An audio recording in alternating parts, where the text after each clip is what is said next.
Before we get started in the Dharma talk, please join me in invoking the Buddha's name 3 times. Namo Shakyamuni Buddha, Namo Shakyamuni Buddha, Namo Muni Buddha.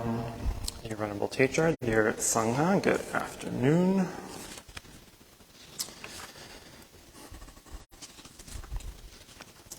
We are continuing our discussion on the 10 fetters, Samyojana.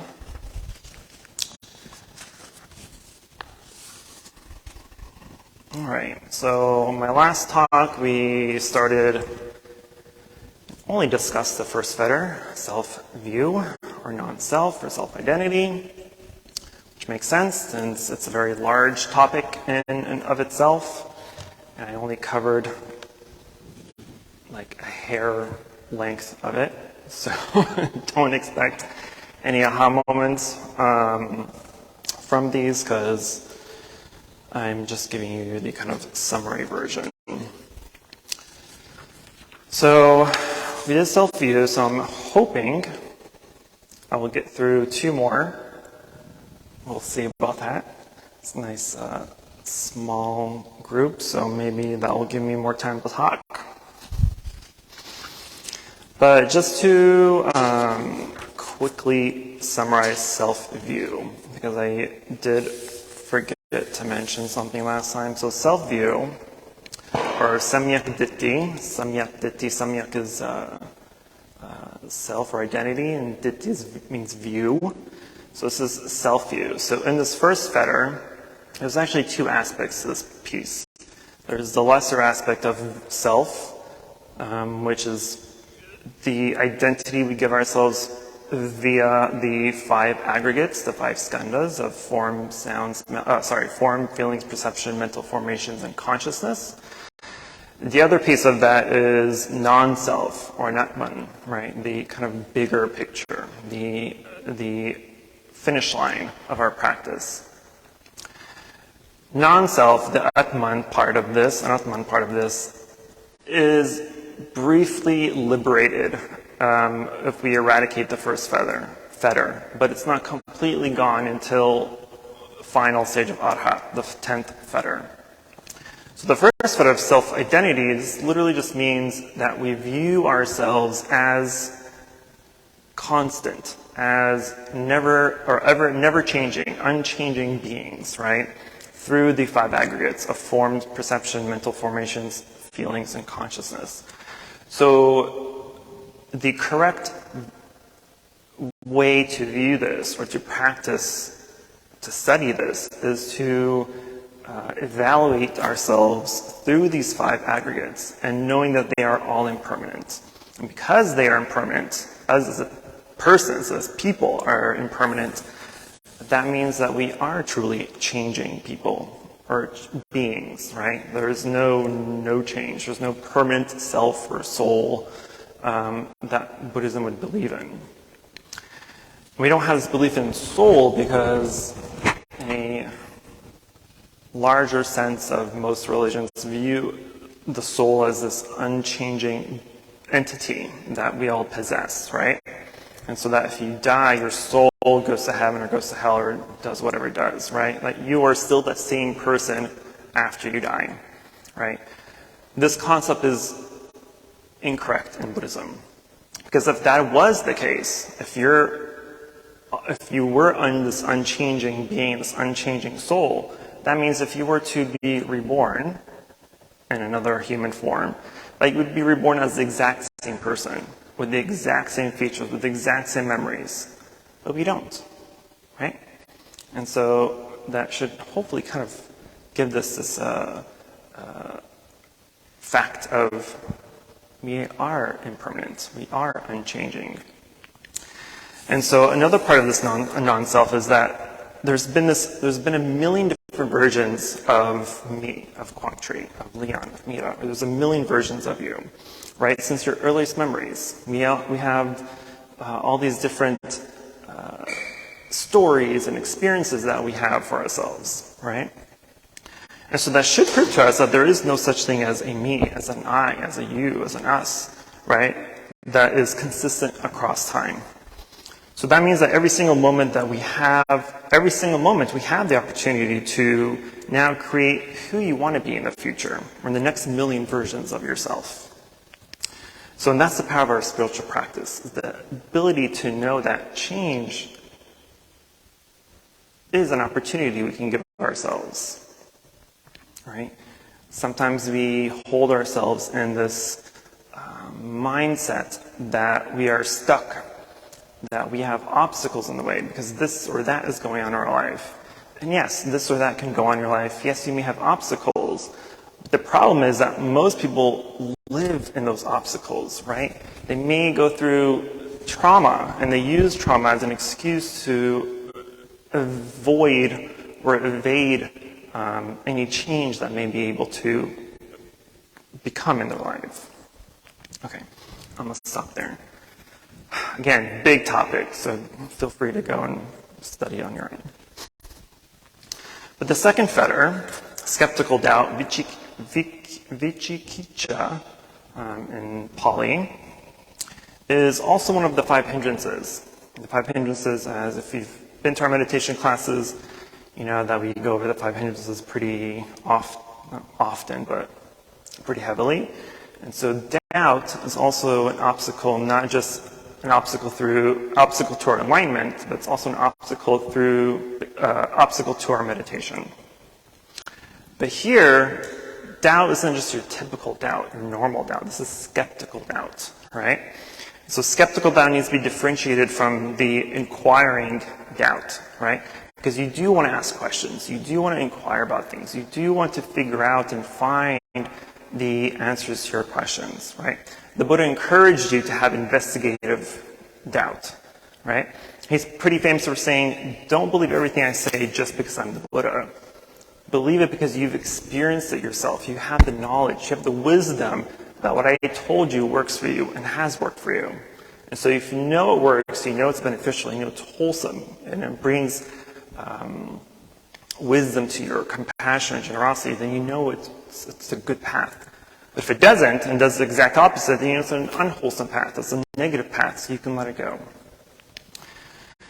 And so the skeptical doubt here, the inquiring mind, the investigative mind that we have, is what we typically use in our meditation, right? When we go through these contemplation periods of meditation, or insight meditation, through like vipassana meditation. Skeptical doubt is what we use to work through our inquiries, right? When we're contemplating a specific topic of Dharma or whatever it may be, we use skeptical doubt to investigate. Investigative doubt to investigate. Skeptical doubt is simply asking questions that have no answers. Right, that you continue to ask the same questions over and over again with unanswerable answers, right? And the Buddha likened this to being lost in the desert without a map, right? You're looking around, you're like, should I go here? Should I go there? Should I turn around? Should I keep going? You have no idea what to do, where to go. But you keep asking yourself the same questions without getting anywhere, right? And so one of the antidotes to skeptical doubt is the development of a quality called saddha. Saddha is mostly translated as faith. Now, this is not your typical blind faith that most of the world has, right? It's not believing in something that you may or may not believe it's true, but you just accept it anyway, right? Like when we were children, we were told that Santa Claus was real. We believed it. We had no questions asked, unless you were me, and I was like, I need proof. I'm going to stay up all night and watch Santa come down the chimney. Guess what? Santa never came down the chimney. But a better translation, one of my better translations of saddha is confidence based on knowledge. Because when you have knowledge about something, then you have confidence in it, right? So I'm sure most people have gone through this. Maybe, when you put in an address into GPS, for instance, right? Maybe you're somewhere different, and you're putting in the address to go home or go back to work or whatever. Maybe you look in the directions, you're like, this directions don't seem right. These are like, why is it taking me to this weird location, right? And you're like, still seems a little suspicious, but I'm going to go anyway, right? And so even though you're doubtful of the instructions that this Google product GPS is giving you, but you still do it.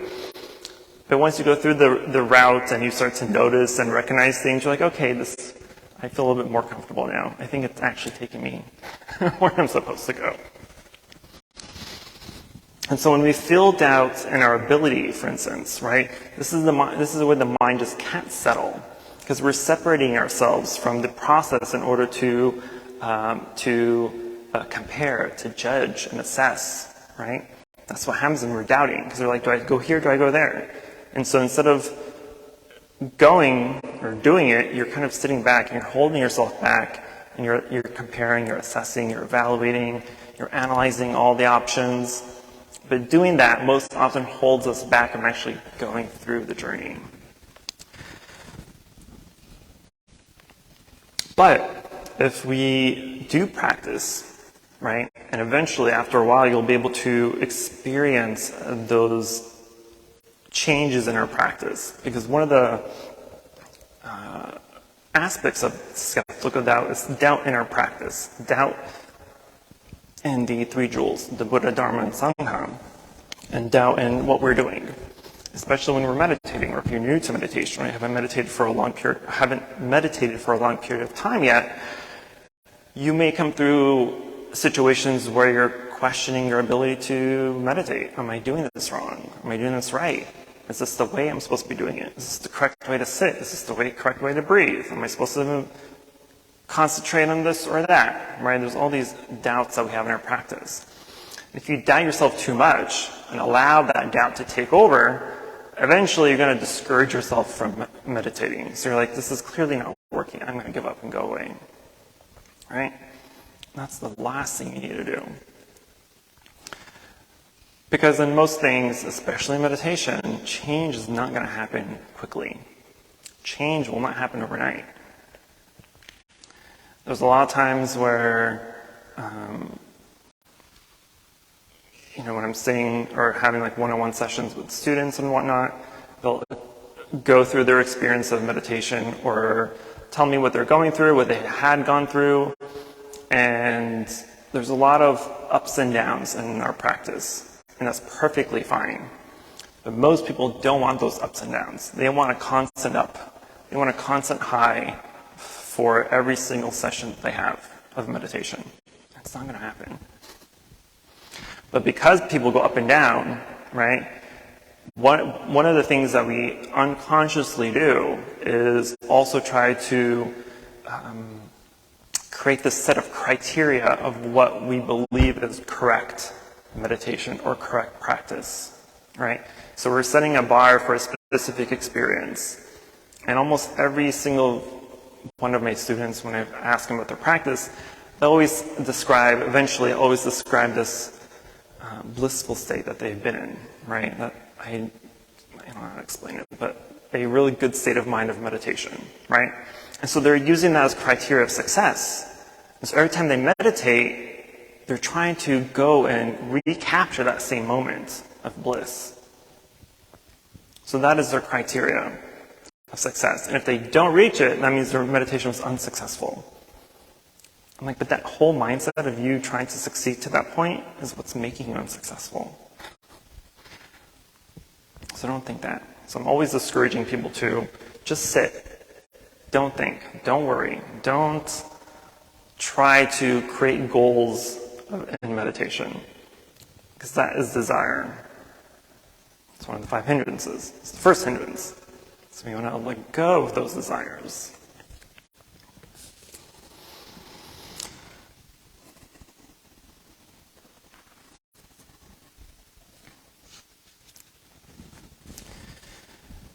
But in most cases, when it comes to our doubt, it's because it's a reflexive sign of impatience.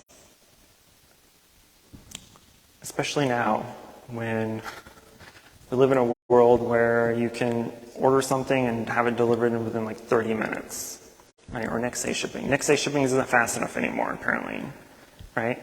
You want to click, and the second you take your finger off the button, you want that automatically delivered. Why? Because we're impatient. We're even more impatient when it comes to self-development, right? We want to be experts at everything we do as quickly as possible, right? Most people, the moment they graduate college, for instance, they want their first job to be their dream job. They want their first job to be a 6-figure paying job. They want their first job to be able to afford them a mansion or 5 cars. How often does that actually happen? Right? So we're so impatient with everything that we do and want that it only creates more suffering, only creates more chaos, only creates more clouded mind to take us away from our actual objective. And the Buddha stated that one can and one will reach enlightenment if one carefully and patiently follows the instructions. And the instructions here is referring to the Four Noble Truths and the Eightfold Path. But the only uncertainty is when.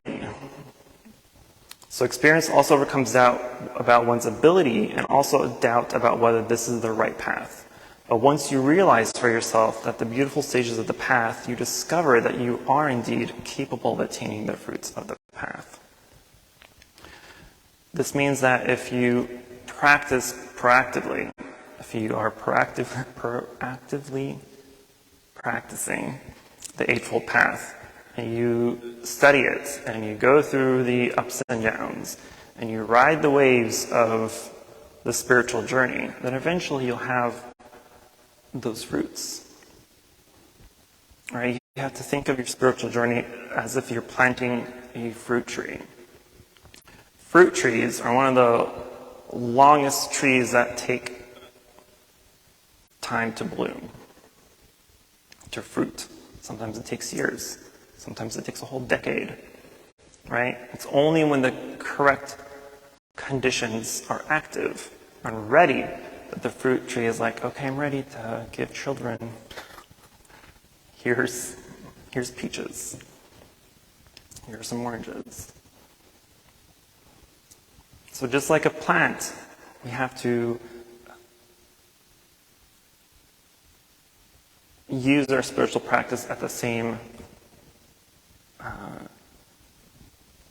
duration. Don't expect enlightenment right away. Don't expect aha moments right away. Don't expect changes right away. Changes will happen. And a change can happen for some people after one meditation session. It's not impossible. It's just unrealistic. But nobody cares about that. I'm like, no, I'm going to meditate for a couple times, and I'm going to become a Zen master. I'm going to read all the books I need to, I'm going to become a Dharma master. One of the things that I do with my students, either before or shortly after them taking precepts, is I test them. I test their knowledge. I want to see what they know. I want to see how they answer the questions. I don't care if they know the answer. Knowing the answer is not what I'm looking for. It's how they answer the question. Right? Thankfully, all my students are pretty good people. But none of them are anywhere close to enlightenment. Not a single one. They're all on the right path, but none of them are close to enlightenment. Which is fine. It is absolutely okay. But none of them, I won't say none of them, most of them don't have doubts in their practice. If you do have doubts, then it's my job to force feed you instructions for you to see those changes. Because most changes, especially if you have a pretty busy or chaotic life, you have a whole family to take care of, you have a whole career to take care of, it's very difficult for most people to see any subtle changes in their practice. Because they're not that their full attention isn't held on to their practice, right?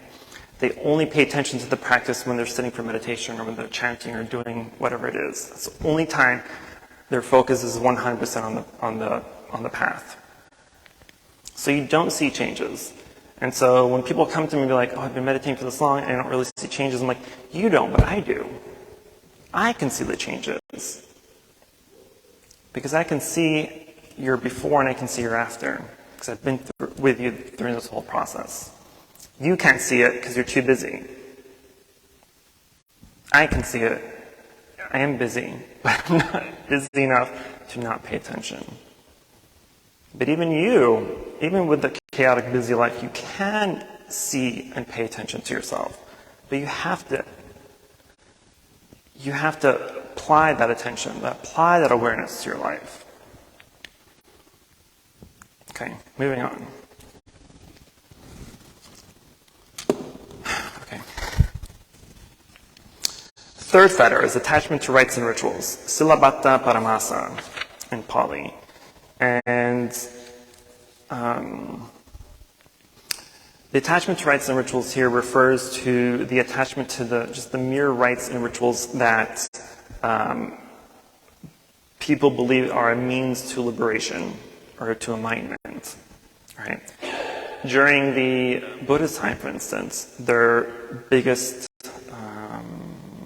practice was one of the most practiced practices of the time were the Brahmins, right? And the Brahmic Vedas are very ritualistic, right? And the Brahmins had a lot of power.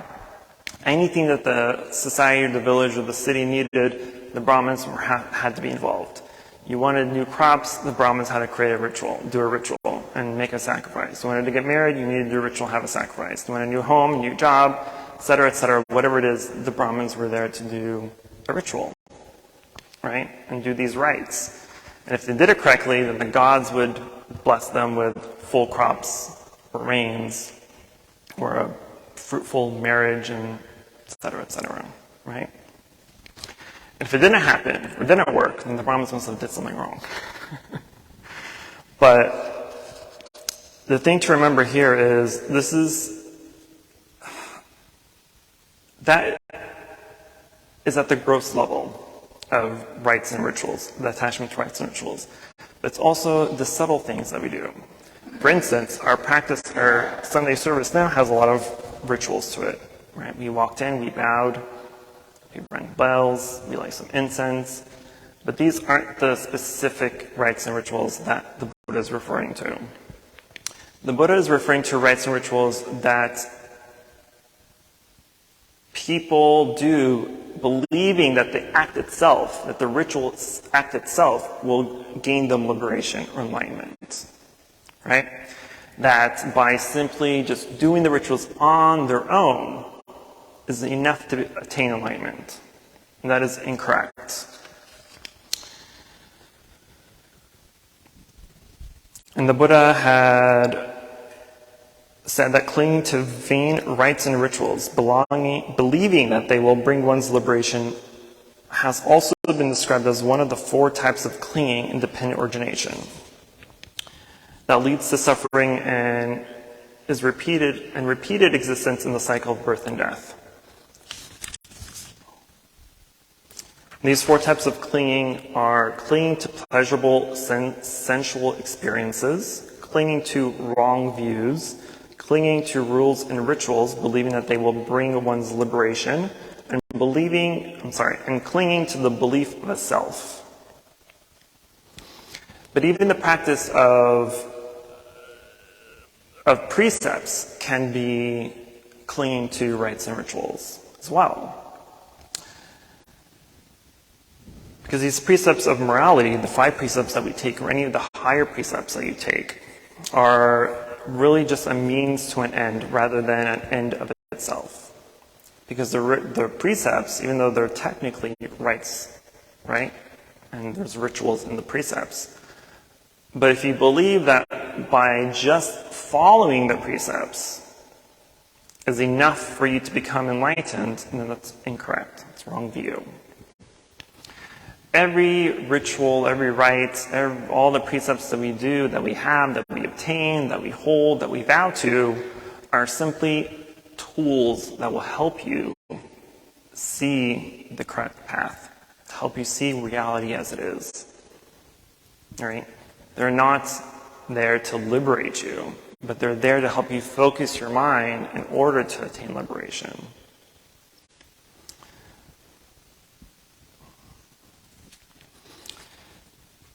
And the Buddha said on this account is, neither the repetition of holy scriptures, nor self-torture, nor sleeping on bare ground, nor the repetition of prayers, penances, hymns, charms, mantras, incantations, and invocations can bring us the enlightenment of nirvana. So we really shouldn't believe that the performance of any ritual in itself has any special power. Right? There's no magic behind any of the rituals or rites that we do. They're just there to help guide you, to help steer focus into the direction of practice.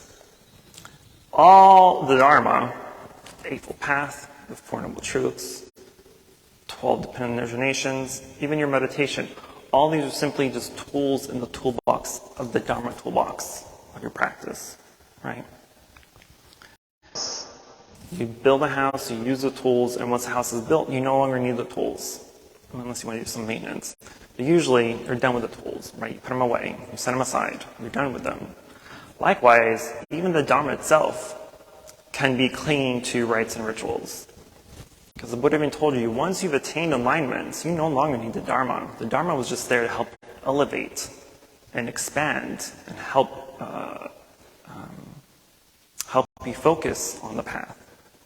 But the Dharma itself is not enlightenment. It's just the blueprint, it's the roadmap that you need in order to attain enlightenment.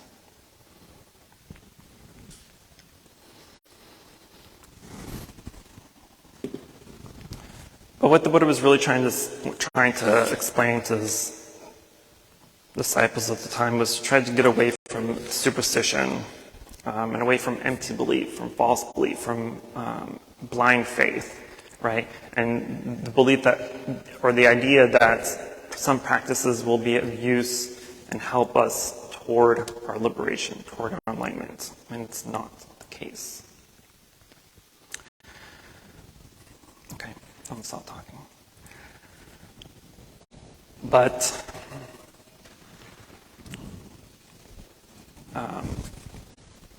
so the fetters, put my little subtitle, but the fetters these are the obstacles that are in the way of us from attaining enlightenment, right? Same way that the 5 hindrances are the obstacles toward our meditation practice, the 10 fetters are the obstacles that hold us back from enlightenment. And so the fetters are grouped into two, so the lesser fetters and the higher fetters. So the lesser fetters, the small fetters, are the first 5, and the larger fetters are the last 5. And I've also put in the stages of enlightenment here. So the 4 initial stages of enlightenment. So at the Sotapanna level, the stream enterer, you've attained that first level of enlightenment after eliminating the first 3 fetters. So once the fetter of self-view, self-identity, doubt, and attachment to rites and rituals are eradicated, we've attained the first level of enlightenment of Sotapanna, or Sotapanna. The next set of sensual desire and ill will are weakened at the Sakadagamin level, the second level, and fully eradicated at the third level of enlightenment, of Anagami. And finally, the last 5 are only eradicated at the level of Arhat, final enlightenment, or full enlightenment, sorry. So, we'll get there. It's not easy. If anything, we are all very much capable of attaining at least the first level of enlightenment in this lifetime. That's not impossible. It is slightly impossible to achieve all 4 levels in one lifetime unless you've come back and you're already at the 2nd, 3rd level, but it's very possible for lovely people or disciples to attain the 1st level of enlightenment. So keep at it. We're almost there. Okay. Questions. What are your questions, concerns, emotional outbursts? I don't want to hear them, but in case you do, feel free to express them to Mita. She loves hearing people's emotional outbursts. Yes, sir. In the cycle of death and rebirth, we always come back as like a new baby. And how do you come back with the second? So you would have to realign yourself. But realignment is easier because you already have the past deeds and karma that's going to help you achieve that realignment. So the same thing with the Buddha. In past lives, he was a bodhisattva. And so in his last life as a bodhisattva, when he came and was born as Gautama, Siddhartha Gautama, he was technically a bodhisattva, but an unenlightened bodhisattva. And he attained enlightenment at a pretty young age. He was 35 when he attained enlightenment. So for the most part, that's pretty fast, right? And so but the journey to enlightenment is much easier after you've attained enlightenment in the past life. I know, it's crazy. Joseph, maybe a short answer or question. So nirvana, place or state of mind? Because if it's a state of mind, then death and rebirth are sure to happen, and you're going to eventually have to start all over again, because it said on death. Mm-hmm. So if it's a state of mind, it's really passive. But if it's a place, then it's forever.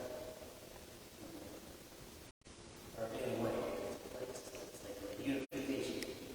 Like you're going to need these souls.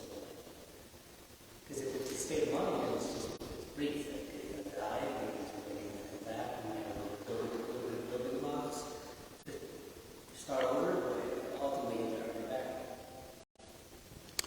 Nirvana is not achieved until Arhat level, first of all. Okay? What is Nirvana? Let's ask a question. To you, what is Nirvana?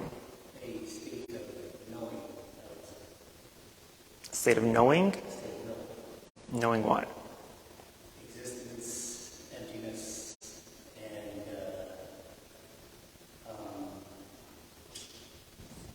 the functions of how things work in the universe and all that. Interconnectedness. Close. You're on the right path. It's also called the 3 Dharma seals, which non-self is part of. So the 3 Dharma seals are non-self, impermanence, and dukkha, suffering. Right? That's what enlightenment, that's what nirvana is the full realization of those 3 seals, of non-self, of impermanence, and of suffering. Nirvana, or enlightenment, is simply the state of, like you said, knowing, state of seeing reality as it is. And once you see reality as it is, then you can ascend through time and space and all that stuff to not be reborn again. Nirvana means not. Nirvana is the absence of suffering, which means that once nirvana is attained, there's no more suffering.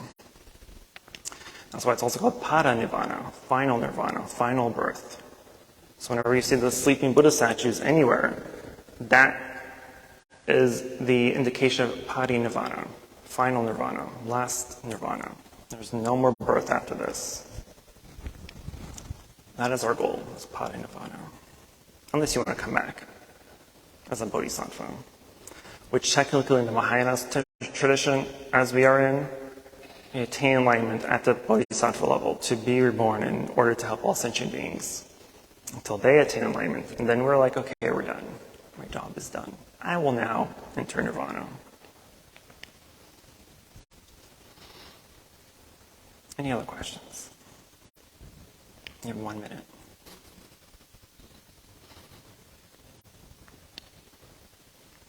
Okay, good. We got through 2 more today. Go me.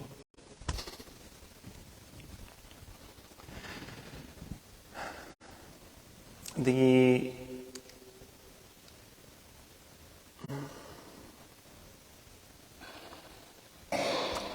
probably only going to do 3 more talks for the remaining 7. Because again, it's going to be fairly simplistic. If I give you too much information, then you're just not going to absorb it. And if you know me, I'm very detail-oriented, so I'm going to attempt to not scare people off. But I'm probably going to group the next 2, and then group 6 and 7, and group 8, 9, and 10 into one session. Maybe. We'll see. Because maybe not, because ignorance is also a very big topic. Ignorance basically encompasses like 95% of Buddhism. It's also a big topic. But anyway. Okay. No questions? Yes, sir. I just noticed that anyone who's going to come to your meditation classes, we studied what's the word? 5 things that interfere with our meditation. Hindrances? It's like a sublist of this, right? It's all the same thing. Yes, because So the fetters are strictly meditation, and these are general fetters, right? yes. So these, because the fetter of doubt, restlessness, and desire are also part of the 5 fetters. The 5 hindrances. And ill will, yes. And the only one that's missing is sloth and torpor. But these are the advanced stages of the hindrances, right? Because the hindrances, they don't have to be completely eradicated for you to attain like higher levels of meditation, like entering the jhanas, for instance, right? The hindrances don't have to be completely eradicated for that to be achieved, but they need to be realized and recognized at a very, very subtle level in order for you to attain or enter jhana, right? A high level of meditation. Whereas for the fetters, they have to be eradicated completely. There's no ifs or buts to it. They have to be gone.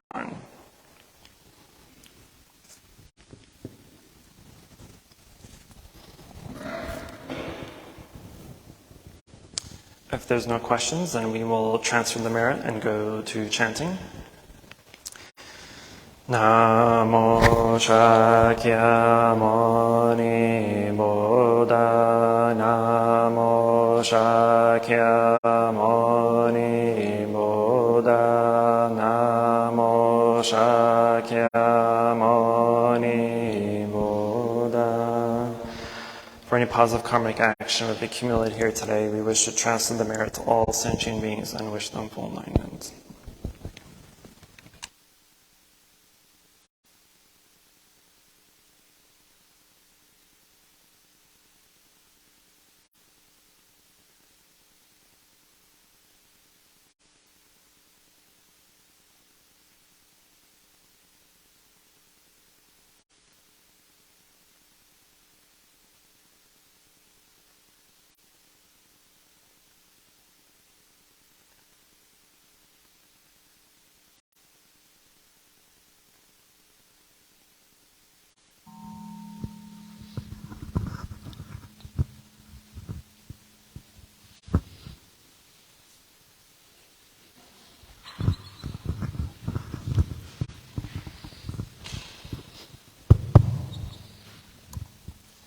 Memorial Service, page 7.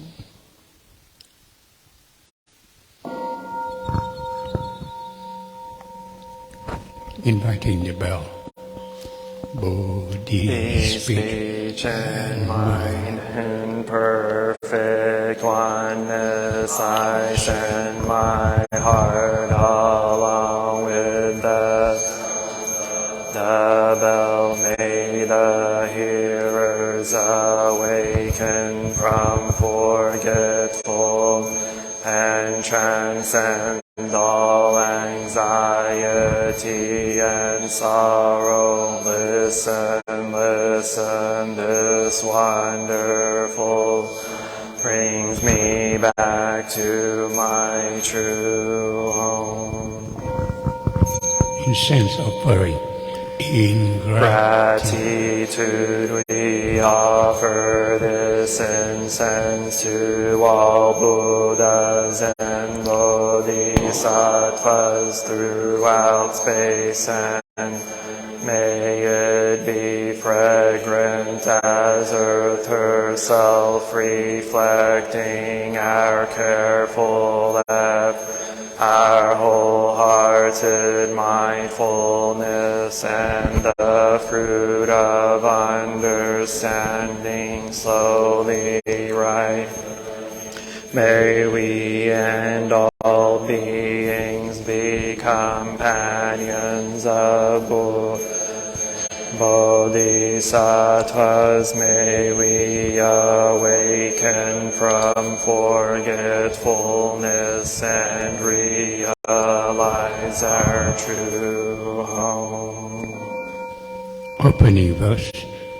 The incense in the censer now is burning, all the Dharma realm in every place, auspicious clouds appearing, our sincere intention thus fulfilled, as all Buddhas now show their perfect body homage to the incense cloud canopy.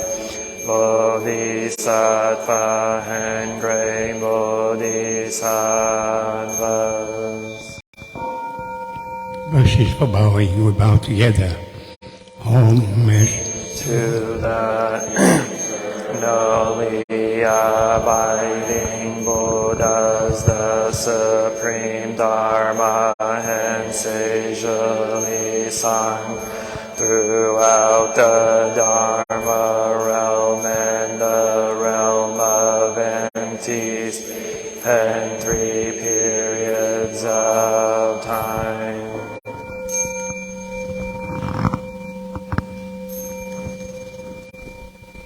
Homage to the fundamental teacher Shakyamuni Buddha Maitreya, honored future Buddha Manjushri, great wisdom Bodhisattva, versal great conduct Bodhisattva, all Dharma guarding Deva Bodhisattva, and the mountain assembly of Buddhas and Bodhisattvas.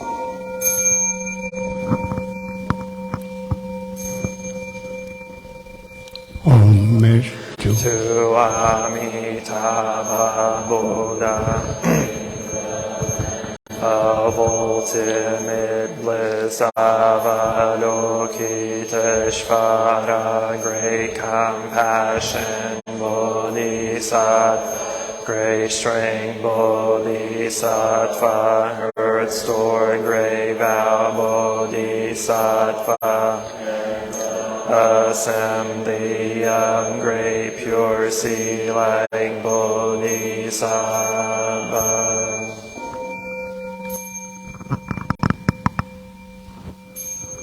Please sit down.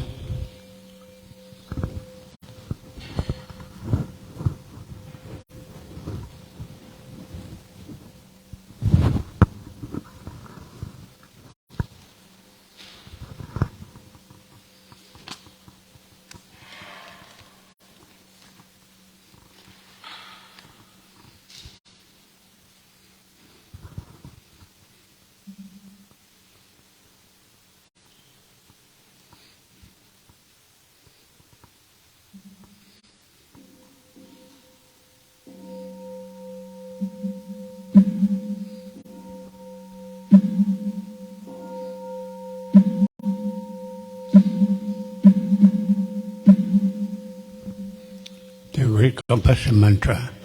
Namo. Great compassion in Buddhas and Bodhisattvas. Namo. Great compassion, Buddhas and Bodhisattvas. Namo. Great compassion, Buddhas and Bodhisattvas. Namo. Namo Arya Balokitesvaraya Bodhisattvaya Mahasattvaya Mahakarunikaya Om Sarvaravaye Sudanadasya Namoskitvahi Mapaya Balokiteshvara Ramdava Namo Narakindi Mahavaswami Sarvaharato Shubham Ajiyam Sarvasattva Namo Vastava Namo Vaj Avitato Tayata Om Avaloke Lokate Karate Hiri Mahabodhisattva Sarva Sarva Mala Mala Mahi Mahi Hridaya Koro Koro Karma Doro Doro Vijate Mahavijate Dara Dara Dirinishvaraya Chala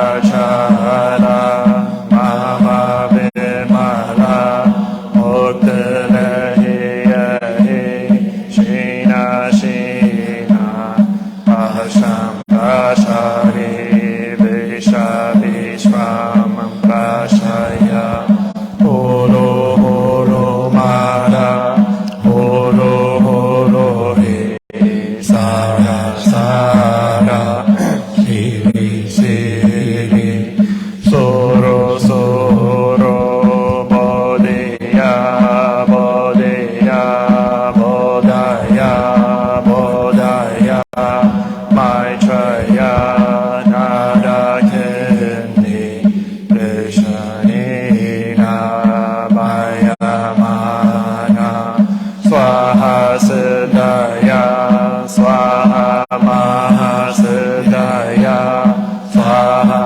Siddhayoge Shvaraya Swaha Narakendi Swaha Maranara Swaha Sira Simha Mukaya Swaha Sarva Mahasiddhaya Swaha Chakra Siddhaya Swaha Padmakastaya Swaha Narakendi Vagalaya Swaha Mavari Sankaraya Swaha Namo Ratnatrayaya Namo Arya Balokiteshvaraya Swaha Om Siddhyanto Mantra Padaya Swaha. The Dhamma Buddha Body is bringing morning light in concentration. My heart is at peace. A half-smile is born on my lips. This is a new day.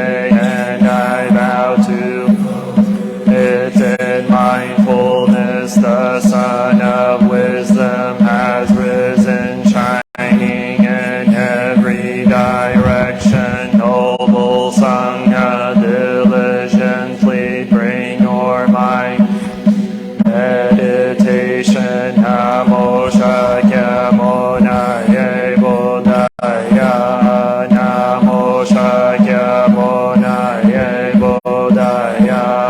Namo Shakyamuni Buddhaya.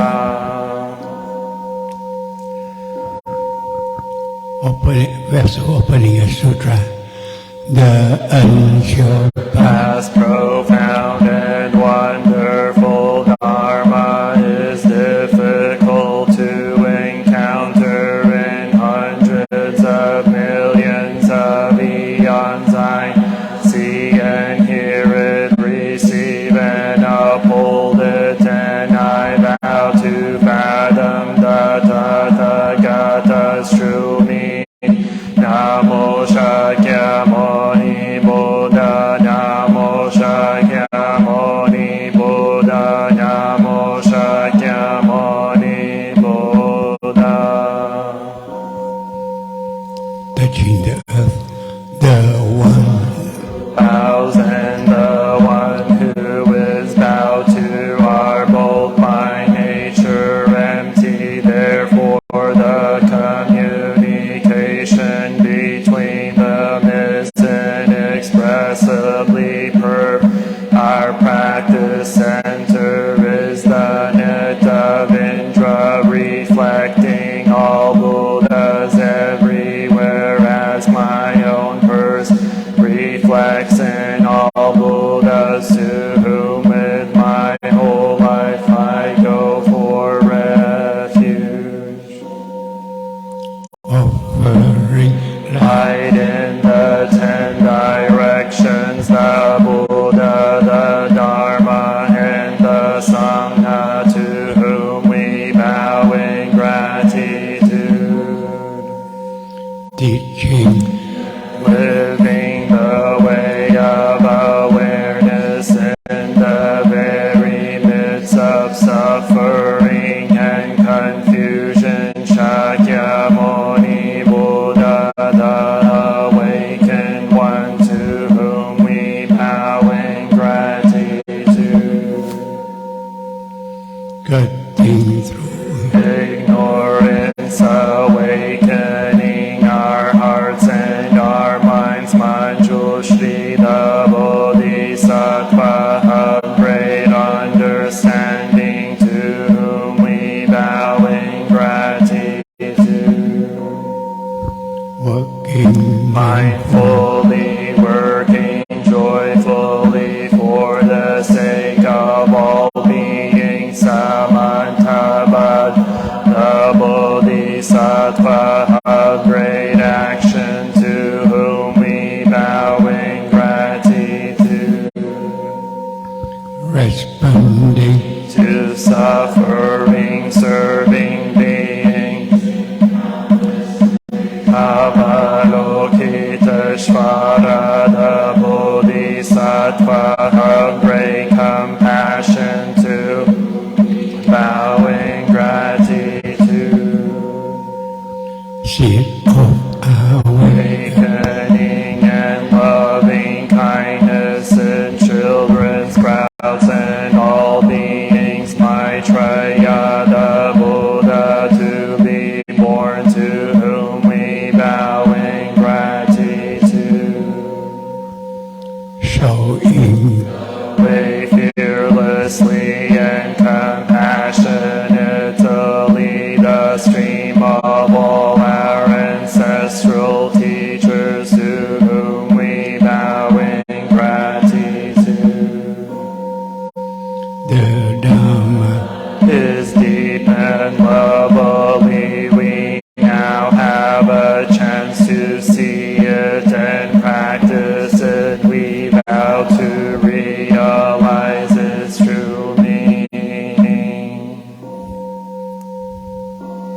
of the Panaparamita, the Bodhisattva Avalokita, while moving in the discourse of Prajnaparamita, shed light on the 5 skandhas and found fully empty. After this penetration, he overcame ill-being. Listen, Shariputra, emptiness is form is not other than emptiness. Emptiness is not other than form. The same is true with feelings, perception, mental formations, and consciousness. Listen, Shariputra, all dharmas are marked.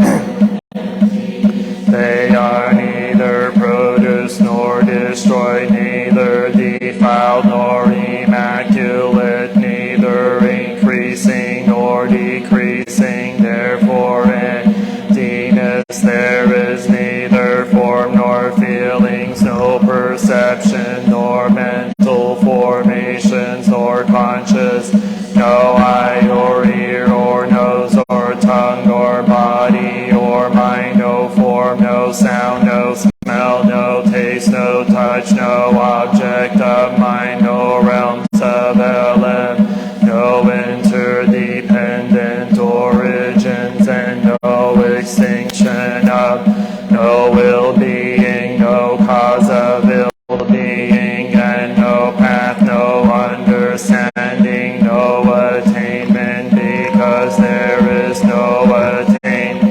The Bodhisattvas ground in Prajnaparamita find no obstacles for their minds having.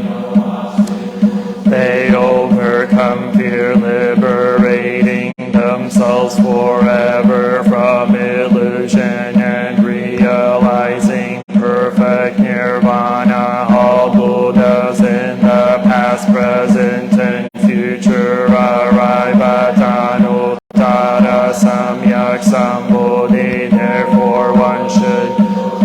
Perfect understanding is the highest mantra, the unequaled mantra, the destroyer of ill-being, the incorruptible truth. The mantra of Prajnaparamita should therefore be proclaimed. Gate, gate, para, gate, para, samgate, bodhi, swaha, gate, gate, para, gate, para, samgate, bodhi, swaha, gate, gate, para, gate, para, samgate, bodhi, swaha.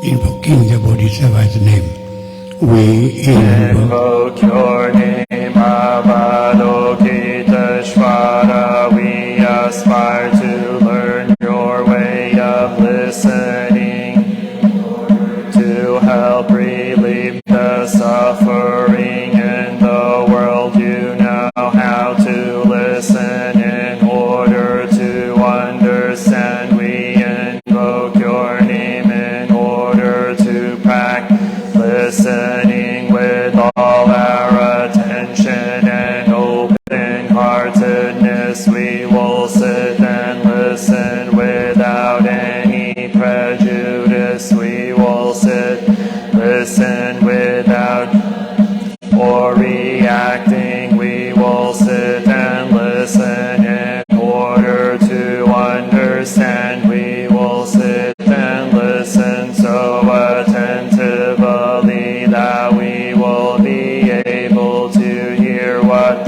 other person is saying, and also what is being left unsaid. We know that listening deeply, we already alleviate a great deal of pain and suffering in the other person.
invoke your name, Samantabhadra. We aspire to learn your act with the eyes and heart of compassion to bring joy to one person in the morning, to ease the pain of one person in the afternoon. We know that happiness of others is our own happiness, and we aspire to restore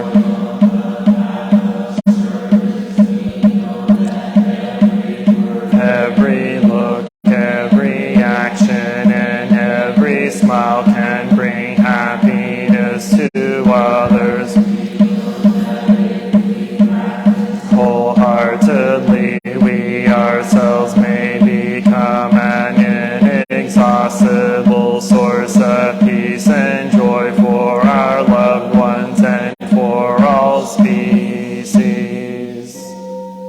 we invoke Your name, Shiti Garbha, we aspire to way of being present where there is darkness, suffering, oppression, and despair, so can bring light, hope, relief, and liberation to those places. We are determined not to forget about or abandon those in desperate situations. We will do our best, establish contact with those who cannot find a way out of their suffering, those whose cries for help, justice, equality, and human rights are not being. We know that be found in many places on earth. We will do our best not to contribute to creating more hells on earth and to help transform the hells that already exist. We will rise the qualities of perseverance and stability, so that like the earth we can always be support and faithful to those in need.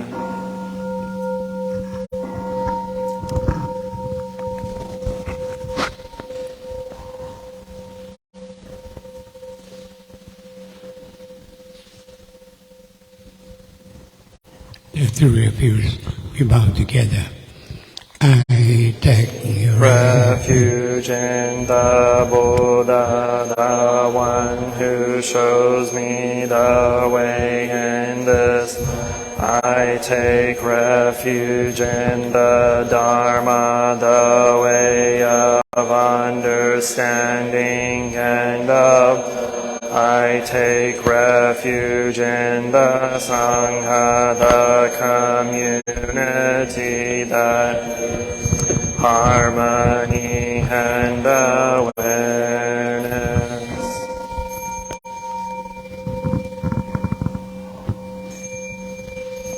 dwelling in The refuge of Buddha, I clearly see the path of light and beauty, and in the refuge of Dharma, I learn to open many doors. The path of transformation, dwelling in the refuge of Sangha, shining light supports me, keeping my practice free of obstruction.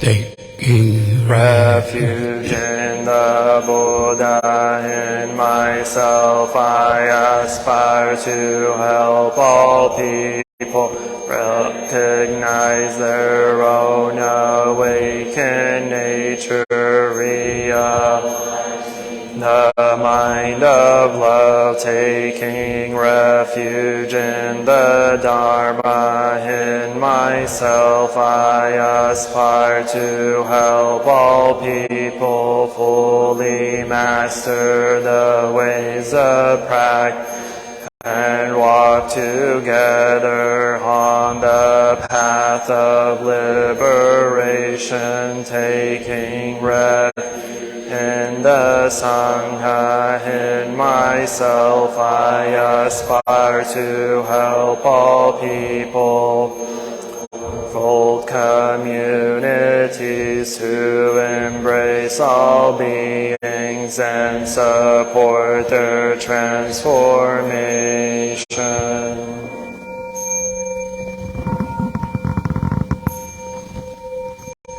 Sharing the merit, reciting the sutras, practicing the way of awareness gives rise to benefit without limits. We vow to share the fruits with all beings. We vow to offer to parents, teachers, friends, and numerous who give guidance and support on the path.